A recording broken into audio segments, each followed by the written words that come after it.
Hey everyone, I'm kinda nervous about making this video, but here we go. Some things that we could all agree on changing in SMITE 2. It's a classic top 10 plus one extra thing we can all get behind. Ragdoll Death Animations. I like the new Niagara particle effect death animation, but no one's gonna post a video of this.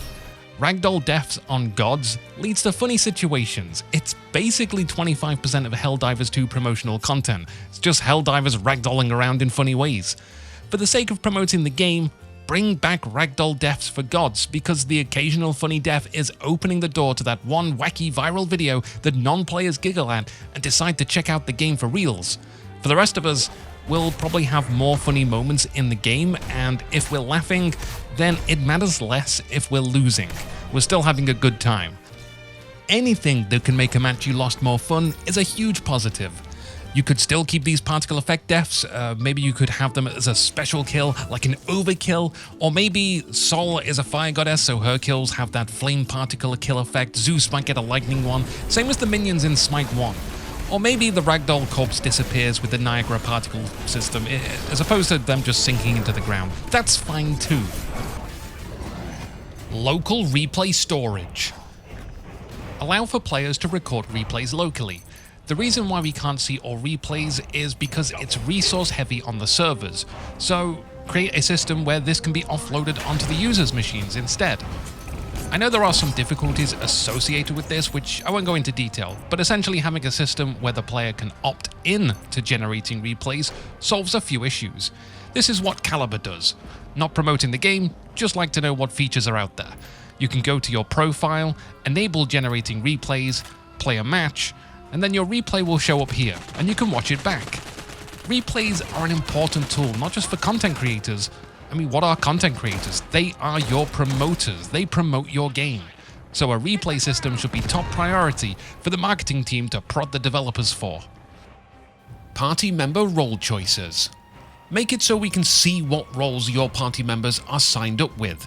At the moment, we have to ask each other what we are picking.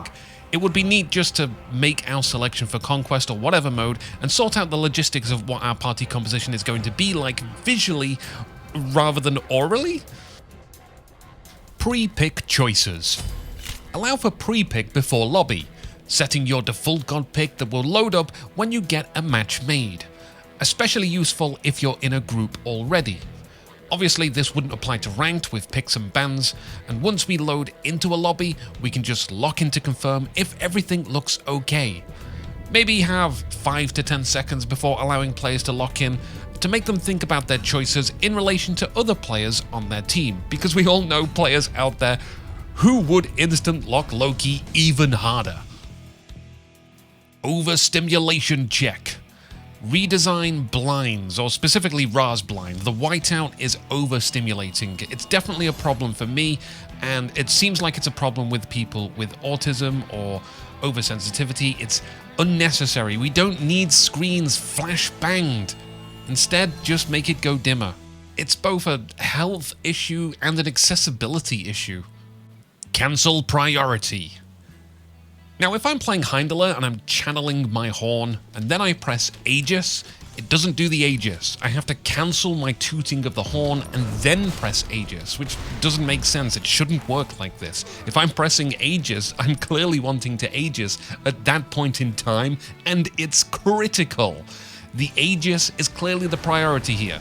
There's other characters this applies to as well, and it feels more natural when playing to press the relic item and then get the instant response from that relic. It's needless wasted time to have to cancel your ability and then perform the relic action, which you probably don't do, you probably just die. Fears and disorientation. Fears aren't a problem for a top-down game. Your character just walks away from whoever was fearing them, and your camera is left untinkered with. SMITE decided to take the MOBA genre into the third-person realm, and I know some people will say, having your camera turn around is part of the experience, and having to turn around is all part of some skill check. But the point of fear isn't supposed to be messing up your camera, it's just an alternative form of positional crowd control. Having fear jank up your camera opens up to more jank as you can get feared at awkward angles into the environment that further messes up your camera, at which point you're no longer fighting other players, you're just fighting the jank of the game. SMITE 2 is aiming to be a smoother experience, and this would be one way to smooth out that experience. So there's a few options, but after talking with some people, I think this is the best one. The simplest solution is to switch the player to a pivotal camera, like when you're dead. So the player can just decide which direction they will face after the fear ends. There are more than just fears that move your camera around, and to a certain extent, that's okay. Taunts, for example, force you to face an enemy, which I think is fine. The main problem is that sometimes there is an abundance of abilities which take control of your direction, and it can get a bit much. Fear is one we can easily change, which means that in a game with Hades and Athena, we've halved the amount of jankiness, which is an improvement. I've honestly just given up on some fights because of certain team compositions just turning me around all the time. Not out of frustration, but because I found it funny, and not the haha funny, more this is kind of ridiculous funny. There's something else that we can do to help with the player's camera perspective though. Camera interaction with the environment. So you've been feared or knocked back into a wall and find yourself staring at your character's butt cheeks and then googling strange things later. I know I have. Probably want to pan the camera when we get knocked back into a wall. I mean, there's no good solution. It's just the lesser of two evils to have your camera tilt like this, as opposed to seeing the backside of your character and having your whole view covered. You can't do anything with this. Or actually, de-render the terrain so we can see. It's kind of like The Sims, or this Go-Go Town that I recently reviewed, or Neverwinter Nights. Oh god, I love Neverwinter Nights. If you love Neverwinter Nights, please find me on discord.me/Toki and talk Neverwinter Nights with me. But yeah, camera inside walls sucks. Either pan the camera up, or flatten the terrain like in the replay mode. Anything. This would be a good core upgrade for SMITE. Lobby map. Show a map of where players should go in Conquest, just like in League of Legends. It'd really help new players, and to be honest, there's still plenty of regulars who end up walking to the wrong lane because the sides have switched. Someone else mentioned having a guidance trail to show you which lane to go to, but the problem is you don't usually start in lane, you start at a jungle camp, because that's just the meta.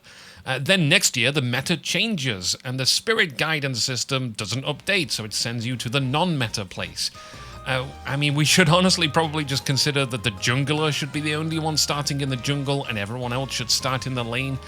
Keep the start simple. It's not like there's much of a choice in how we start, and it's not like the choice, whatever that may be, is exactly interesting. Oh, you helped solo lane with the blue instead of helping mid with red at the start. Honestly, we lose nothing. We gain a nice helping hand to new players feeling comfortable. SMITE, it shouldn't be defined where we start. Just don't worry about it. It's not that dynamic. Instead, focus on making the other areas of Conquest dynamic. Never play that one role you hate. I seem to know a few people who avoid Conquest because they don't want to get either their worst role or a role that they just don't enjoy playing. Jumanji. Jumanji, what does that mean? I have no idea. I've never heard of it. Most people I've found who avoid Conquest tend to have an issue with the jungle role making them feel uncomfortable because they don't know where to go, and there's too much pressure from 4 other people who all want ganks. It's too much of a spotlight. Some people don't like solo lane because it feels too personal and isolated. Some people hate playing carry because they struggle to hit ranged basic attacks. Some people don't like support because they too don't know where to go, and it involves a lot of roaming. You can easily fall behind in levels. And mid? I've never encountered someone who has a big enough problem with mid that they don't play Conquest. Rematch. Had a good match? How about a rematch? You never know, maybe all 10 people agree and we go again. Just a quick 10-second vote whilst we watch our Titans die. Obviously, for ranked this shouldn't be applicable, but for a regular game of Conquest, Arena, or any other mode, it seems like having a rematch option would be great. Also, there's some data analytical merit to a rematch function. I think if you have a lot of people hitting rematch, then a lot of people are enjoying the game. Or games are most enjoyable when they are close, and you're more likely going to hit rematch when you kind of almost won, or maybe almost lost. Let's say you patch the game and the matches get more one-sided, then there's going to be less rematches. So overall, it's just another metric to watch. Emote spam. Condition better player behavior. Make it so you can only play one emote at a time, no overlapping spam of laughs at the end of matches. It seems like SMITE just wants to encourage people to be toxic. We'll be talking more about player conditioning in the future, but essentially, we don't want to put systems in the game that encourage players to act in a certain way. Almost every game, multiple people are spamming emotes at the end screen, and the reason that is because they've learned to do that from other people doing it. They spam these emotes as poor sportsmanship to say, hey, you suck, I'm better than you, great. It's not exactly the most acceptable behavior we want to promote. On this note, whilst I get a bunch of these skins are meant to be kind of jokey, I don't think that's how the player base really sees them now. I think they aren't great for the brand, but that's probably a discussion for another time. Multiple builds. I don't think this one really needs explaining that much, and it's probably already on the board for SMITE too, but allowing us to create multiple builds for a god rather than just one. Also, right now you just have 4 item slots in some predetermined categories. It would be great to expand on this customization a bit, allowing us to set our own categories. Maybe I want to have a category that is magical protection, or another category that is meme items. You know, whatever you'd like. Share builds in-game. SMITE 2 has an auto-build function that is quite sleek. Now, wouldn't it be great if you could save other people's builds at the end of the match, or browse profiles in-game and save their builds into your own, which you can then select in the next match? It almost feels like a community building tool, but in the in-game client itself.